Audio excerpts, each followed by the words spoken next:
अस्सलामुअलैकुम दोस्तों, आप देख रहे हैं यूट्यूब चैनल और मैं हूं अंसर सियाल। दोस्तों आज तीन चीज़ों पे बात होगी। एक तो बात होगी मौलाना फजलुर रहमान की, उनका एक वीडियो क्लिप है जो मैं आपको दिखाऊंगा कि उन्होंने किस तरह से सतही लेवल के जो है बात की है मुराद सईद और इमरान खान साहब के बारे में।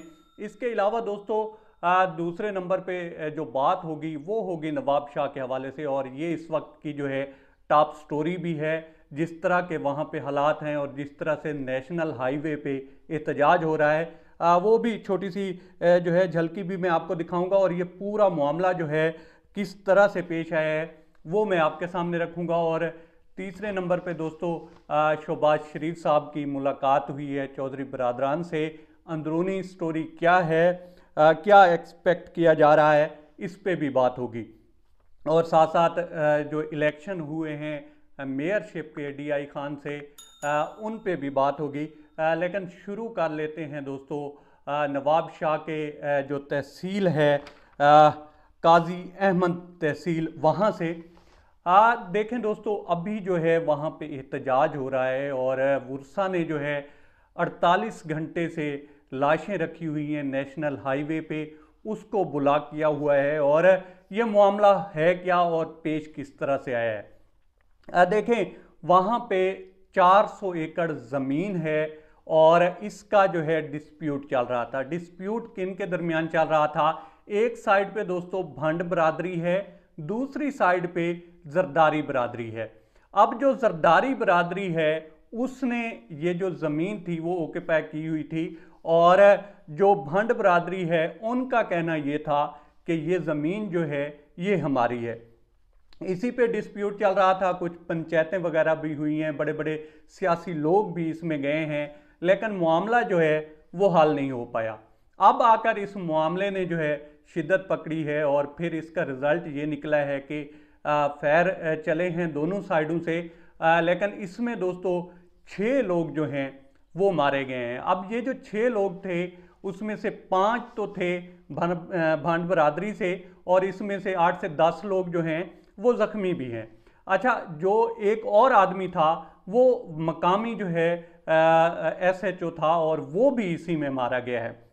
उसके बाद जो जरदारी हैं, जरदारी बरादरी है, उसमें एक नाम लिया जा रहा है मोहसिन जरदारी का, और इसका कहा यह जा रहा है कि इनको जो है सिंध की जो बड़ी ताकतें हैं, सिंध के जो बड़े सियासी घराने हैं, उनकी बैकिंग हासिल है। और फिर पुलिस ने दोस्तों इसके ऊपर कोई एक्शन नहीं लिया, कोई पर्चा वगैरह FIR वगैरह कटी नहीं है।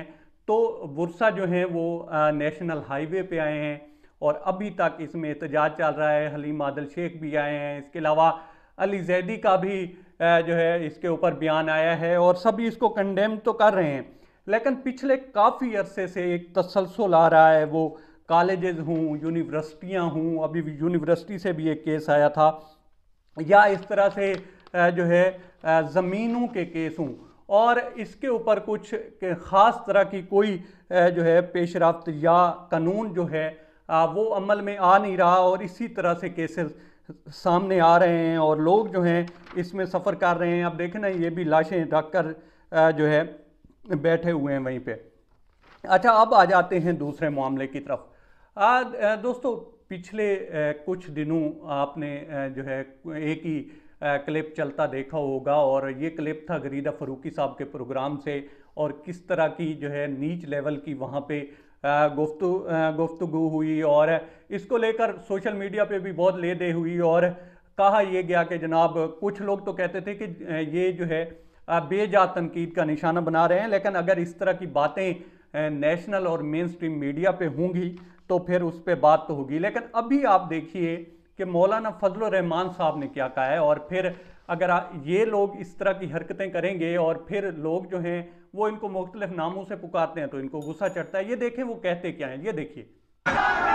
ऐसे लोगों को तमगे दिए हैं और हुस्न कारकर्दगी की आला तरीन मिसाल कि कम से कम आप नौजवानों के सामने मैं उसका नाम नहीं ले सकता, और न आपके अंदर भी ख्यालात फासिदा। ये तो दोस्तों, अच्छा, अब इस जो है मनसब का बंदा और अपने आप को वो ये कहते हैं कि हम जो हैं अवामी लीडर भी हैं, नेशनल लीडर भी हैं, और PDM का ये जो हैं सरबराह भी हैं। और इस तरह की, ठीक है, मानने वाली बात है कि मेयरशिप का इलेक्शन भी हार गए, उमर अमीन गंडापुर जीत भी गए, और पीछे जो है ये इस वजह से भी शायद जीते हैं क्योंकि पीटीआई की जो टिकटों की तकसीम थी वो कुछ बेहतर नहीं थी। और पाकिस्तान की सियासत का अलमिया ये है कि यहाँ पे जिस तरह से फ्यूडलिज्म भी चलता है और मरूसी सियासत भी चलती है, तो वो इलाका इस तरह से सपोर्ट करता था। तो खैर, इस तरह से अगर आप बयानबाजी करेंगे और फ्रस्ट्रेशन में इस तरह से बोलेंगे तो फिर सवालात तो उठेंगे, और इस कैलिबर के बंदे को, ख़ास तौर पर इस एज के बंदे को, इस तरह की गुफ्तगू जेब नहीं देती।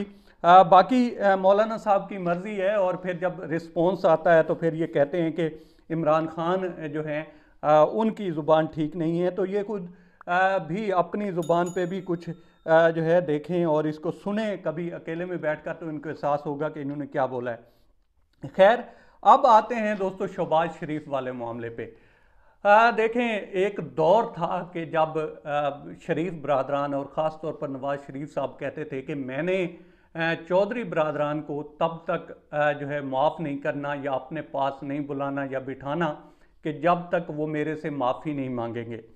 लेकिन अब अगर इन तस्वीरों को देखें और इस तरह के जो है मेल जोल को देखें, तो ये वक्त भी आना था कि कहाँ चौधरियों ने माफ़ी मांगनी थी और कहाँ पे जो है मियाँ बरादरान माफ़िया मांग रहे हैं। और अब जिस तरह से जो अंदरूनी कहानी सामने आ रही है वो तो यही कहा जा रहा है कि चौधरी बरादरान जो हैं दोस्तों, उन्होंने हौसला तो ज़रूर दिया है लेकिन इशारा कोई नहीं दिया।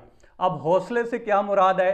हौसले से यही मुराद है कि उन्होंने इनसे यही कहा है कि किसी और तरफ से कुछ ढील करवाने की कोशिश तो की जा सकती है, लेकिन अगर आप ये कहें कि इमरान खान साहब का आप साथ छोड़ दें और मेरे साथ खड़े हो जाएं और तहरीक अदम एतमाद में जो है हमें सपोर्ट करें और इमरान खान की गवर्नमेंट गिरा दें, तो इसमें उन्होंने साफ ना कर दी है।